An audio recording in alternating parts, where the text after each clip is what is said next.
Combien d'entre vous savent que la Bible parle d'expériences sanctifiées? Vous savez ce qu'elles sont? Ce sont des expériences dont on ne se soucie pas trop, mais qui sont pourtant saintes en ce qu'elles ont été envoyées par Dieu pour notre perfectionnement. Restez avec nous dans Jouissez de votre vie.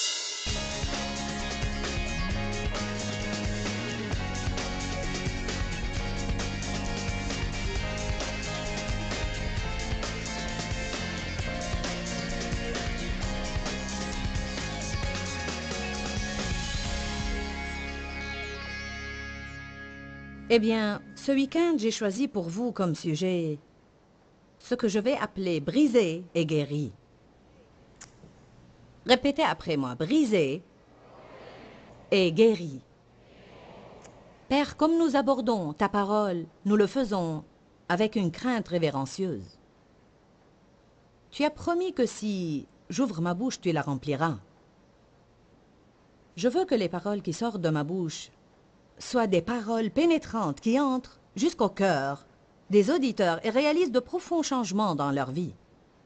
Je prie que toute personne ici soit respectueuse de la parole et que tout cœur soit ouvert pour recevoir ce que tu as à dire.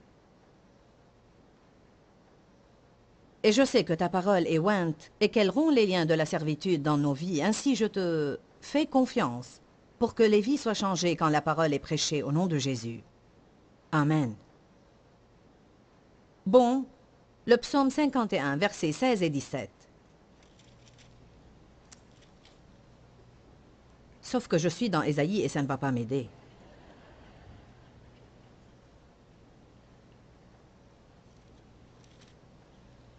Il dit, si tu avais voulu des sacrifices, je t'en aurais offert, mais tu ne prends point plaisir aux holocaustes. Mon sacrifice, la Bible amplifiée dit, le sacrifice qui est agréable à Dieu. Si on va offrir à Dieu quelque chose, autant ne pas lui donner quelque chose qu'il ne veut pas. Le sacrifice qui est agréable à Dieu, c'est un esprit brisé et contrit.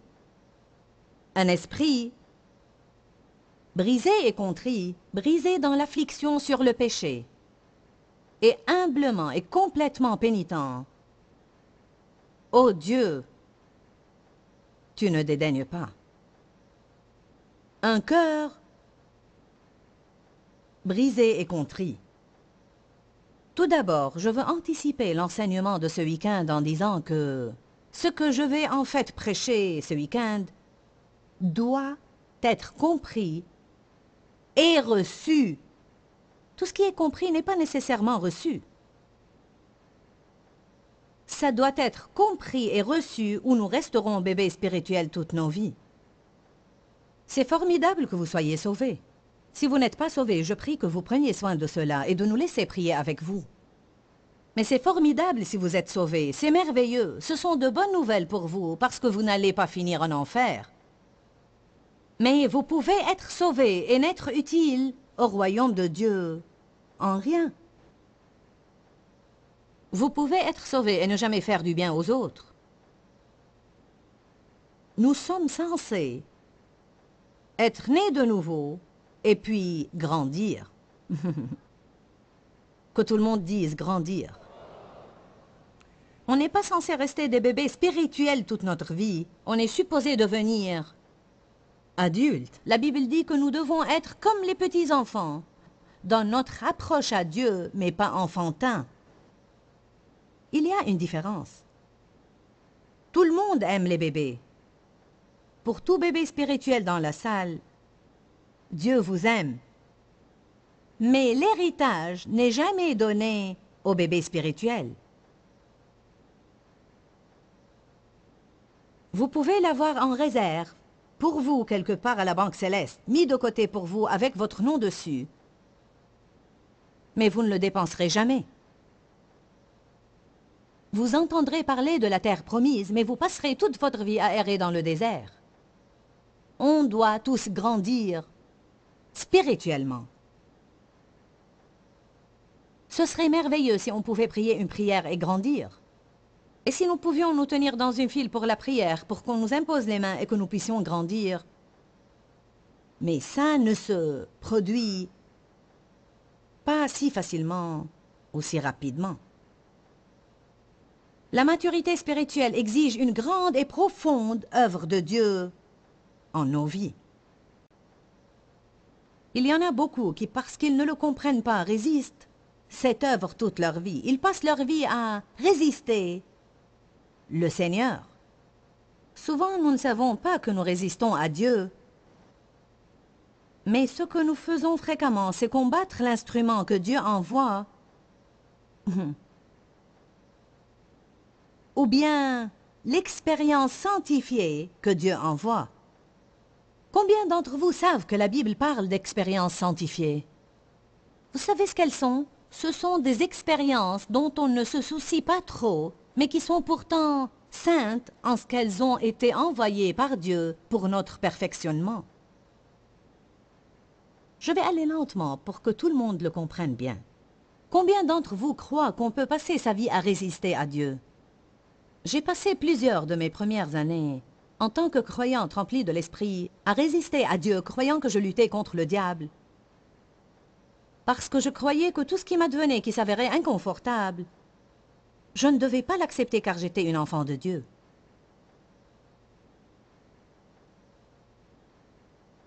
Tout le monde aime les bébés, mais l'héritage ne leur est pas légué. Ils sont mignons. Mais on ne peut pas leur confier la puissance ou d'autres ressources. Les bébés spirituels en font selon leurs désirs. Ils ne font rien qu'ils n'ont pas envie de faire.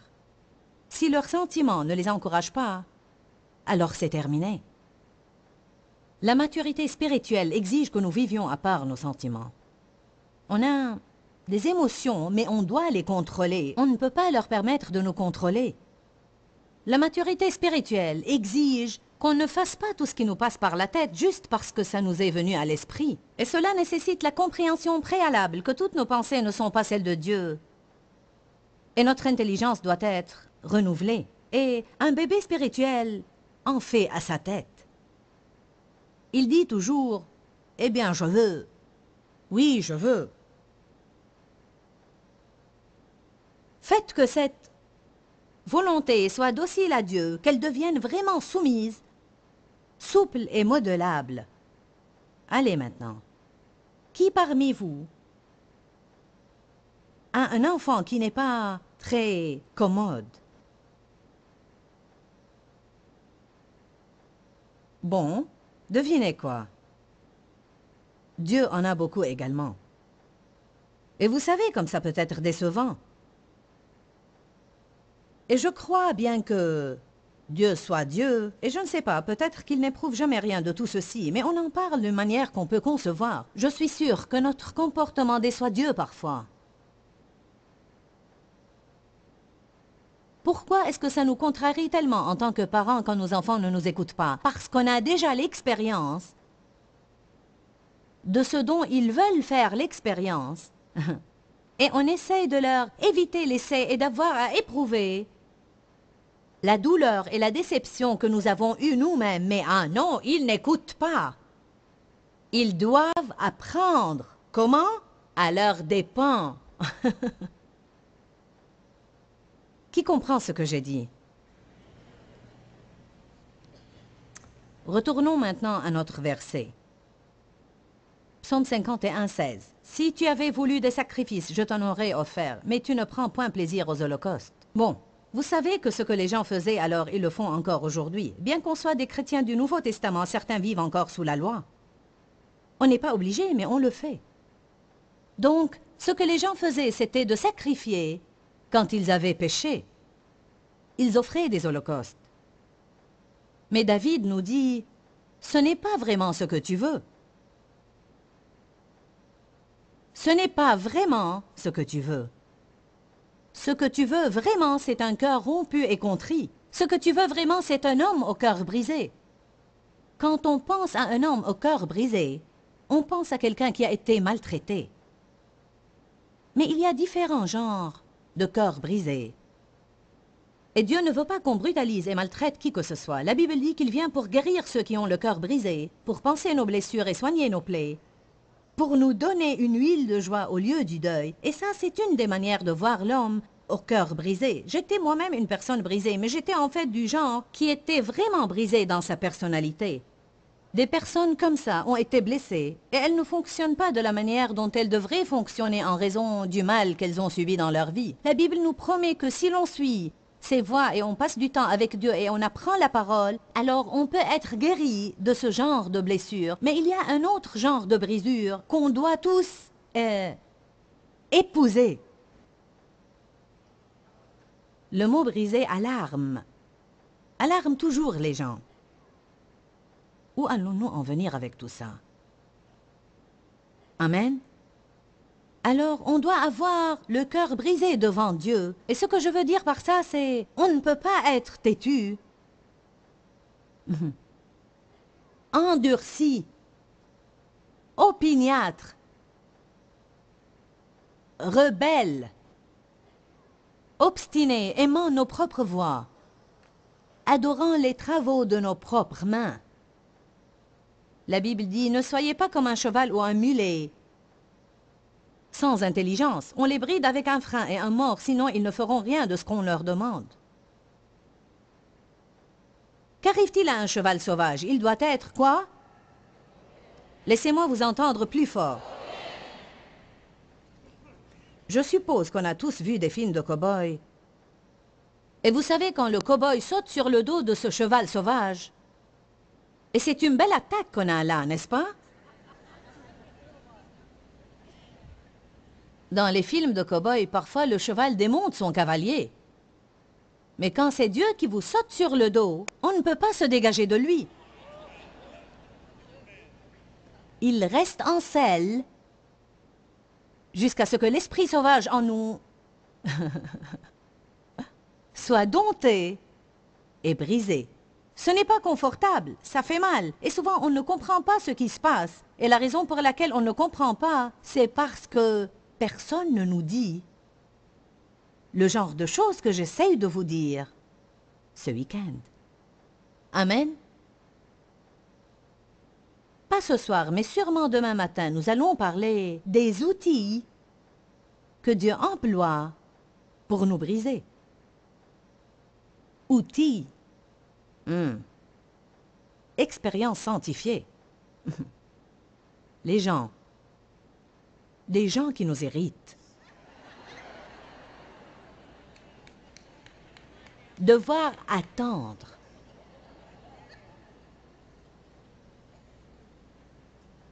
Telles sont les choses qu'on combat tout le temps. On est toujours en train de lutter contre quelque chose dans nos vies. Je ne veux pas de cette personne dans ma vie. Je ne veux pas de cette situation-là. On se rend la vie dure parce qu'on est là à lutter, lutter, lutter, combattre, combattre, combattre. Je crois que certains vont arrêter de lutter ce week-end. Et plutôt que de résister, vous allez apprendre à vous blottir.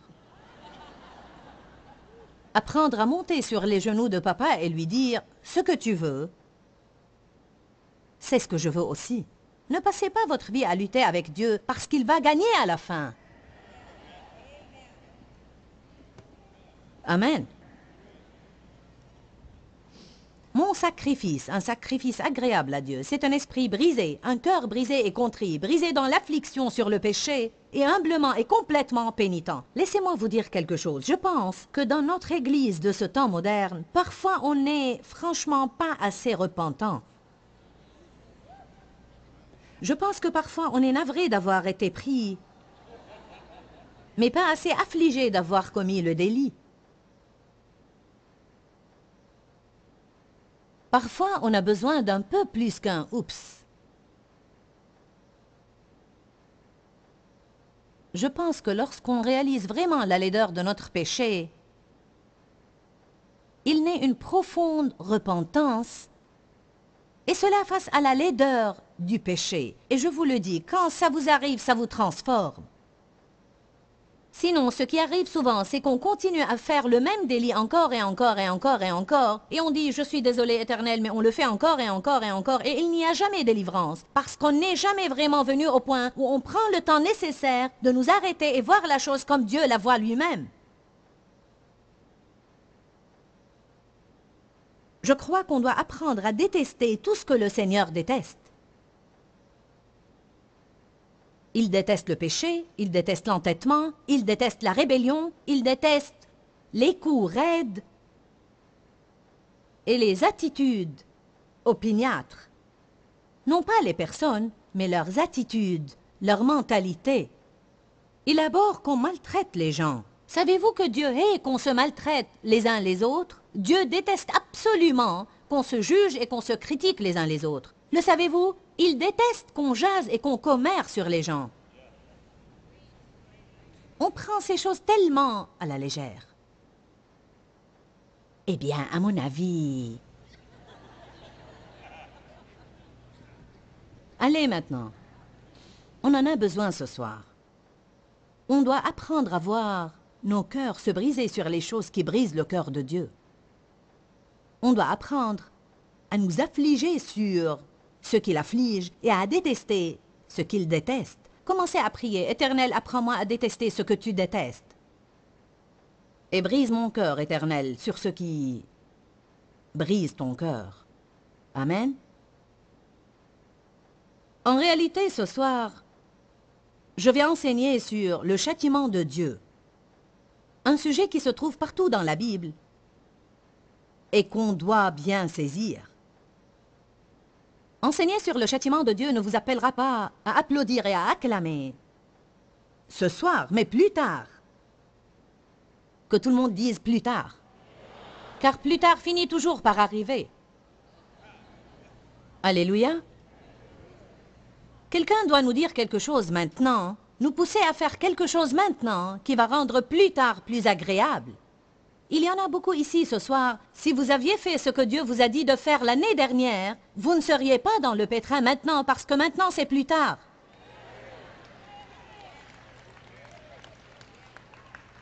Alors, si Dieu peut m'utiliser pour vous aider à commencer à faire maintenant ce qu'il faut faire, bien que peut-être vous ne le voulez pas, ça ne vous plaît pas du tout, ça ne vous enchante pas, ça peut faire mal, ça peut paraître injuste, mais au fond de vous-même, vous savez très bien ce que Dieu vous montre, et j'espère que je pourrai être utilisé par Dieu pour vous pousser par-dessus ce bord. Ainsi, cette fois, l'année prochaine, quand il sera plus tard, vous direz « Dieu soit loué, je suis heureux d'avoir tenu compte de ce message ».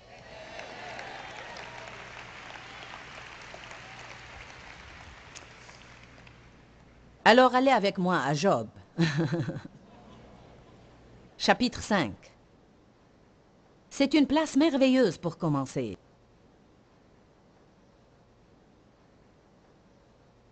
Maintenant, vous allez devoir être de bons étudiants de la Bible ici ce soir, parce qu'on va, je veux dire, on pourrait bien citer 6 paroles sur le châtiment.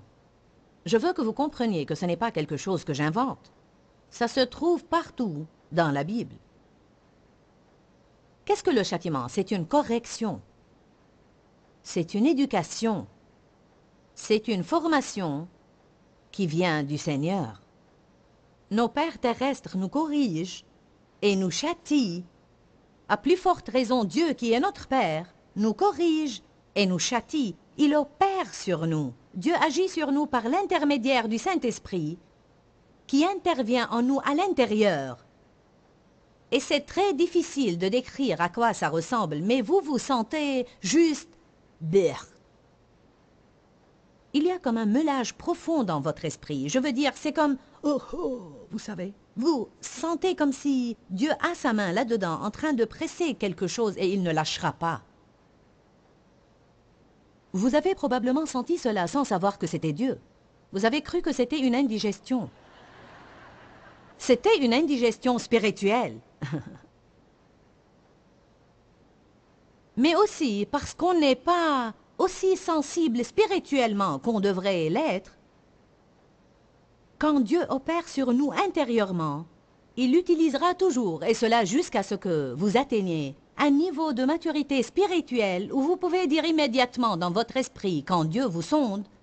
Sinon, il devra également employer des circonstances extérieures pour attirer votre attention. Amen. Parfois, Dieu vous adresse une question. Il vous parle, mais vous n'écoutez pas. Alors, il vous envoie quelqu'un pour vous dire la même chose. Sauf que maintenant, vous allez être embarrassé. Si vous aviez écouté Dieu, vous n'auriez pas été embarrassé. Mais comme vous ne l'avez pas fait, il vous a envoyé quelqu'un pour vous dire ce qu'il essayait de vous dire depuis le début. Parfois, il vous enverra un de vos enfants pour vous corriger.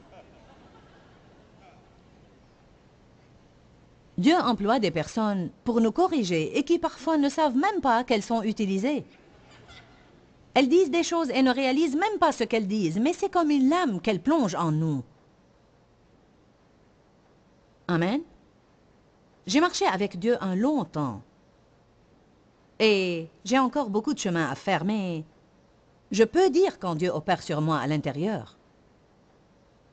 Bien que j'ai certainement des circonstances comme tout le monde, je ne passe pas par les mêmes choses qu'il y a 20 ans parce que je comprends rapidement maintenant quand Dieu a affaire à moi. Parfois, il agit sur moi et je ne sais même pas de quoi il s'agit. Je n'ai aucune idée. J'étais dans une situation, je ne sais pas.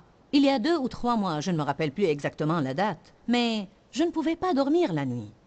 Je n'arrêtais pas de me réveiller, m'endormir, me réveiller, me rendormir. Et normalement, je dors vraiment bien. Et je m'agitais et me retournais et m'endormais et me réveillais. Je veux dire que quand je me réveillais, c'était comme... J'allais à la salle de bain, je priais et puis j'allais me coucher de nouveau. En conclusion, vers 5 heures du matin, j'aurais vraiment souhaité l'avoir demandé beaucoup plus tôt. Mais en conclusion, vers 5 heures du matin, j'ai dit « Éternel, mais qu'est-ce qui ne va pas ?» Je vous le dis tout aussi clair que je vous parle, sauf que ce n'était pas une voix audible, c'était dans mon esprit. Presque comme une... Ce n'était pas une vision, mais j'ai vu quelque chose dans mon esprit.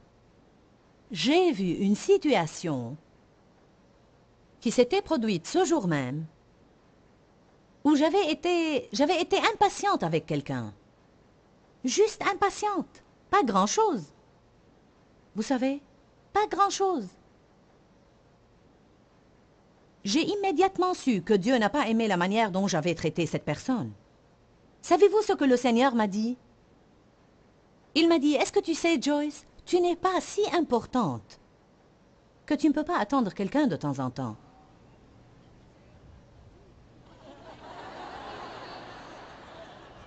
Je peux être franche avec vous, parfois quand vous êtes le patron, et vous avez beaucoup d'autorité, je veux dire, soyons francs. Parfois, il vous arrive de penser, je n'ai pas à supporter cela. Alors, Dieu est en train de m'utiliser, mais si je ne maintiens pas la bonne attitude, rappelez-vous toujours, ce qui monte peut descendre. Et désolé de le dire, ça descend d'habitude beaucoup plus vite que c'est monté. Et je veux cela de Dieu. En fait, je le lui demande. Parce que franchement, on est une telle boule de chair qu'on peut avoir de mauvaises attitudes et maltraiter les gens et on ne réalise pas totalement ce qu'on est en train de faire, car on marche selon la chair. On a un emploi de temps serré. Vous savez, on fait tout ce travail, qui en grande partie travaille pour Dieu.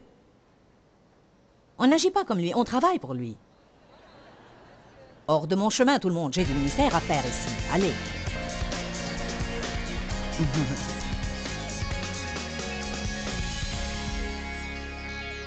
Bon, souvenez-vous toujours que le châtiment de Dieu est une bonne chose. Ce n'est pas une mauvaise chose. Il semble que lorsqu'on évoque le mot châtiment ou correction, on pense toujours « mais ce n'est vraiment pas la manière dont il faut les comprendre. La Bible nous enseigne dans différents endroits que Dieu châtie celui qu'il aime affectueusement et tendrement. Il pourrait nous laisser tranquilles, nous laisser dans notre chamboulement, mais il nous aime assez pour continuer à agir sur nous. Dieu a vraiment des desseins merveilleux pour vous. Oui, je vous parle, Dieu a des desseins merveilleux en réserve pour vous. De grandes choses qu'il veut faire dans votre vie. Mais il y a une préparation qui doit avoir lieu dans chacun de nous avant que Dieu ne puisse faire entièrement ce qu'il veut faire dans nos vies. Alors je vous encourage à vous calmer et laisser le Seigneur faire tout ce qu'il veut. Ne le fuyez pas, ne lui résistez pas. Juste laissez-le prendre le volant et vous ne serez jamais désolé ou déçu. Pourquoi Seigneur, pourquoi? Dans ce livret, Joyce Meyer nous enseigne à travers la parole comment être délivré de la confusion. Pour obtenir ce livret gratuitement, écrivez-nous à Joyce Meyer, boîte postale 40095-6300 Larnaca, Chypre. Ou bien visitez notre site web www.joycemeyer.org/fr.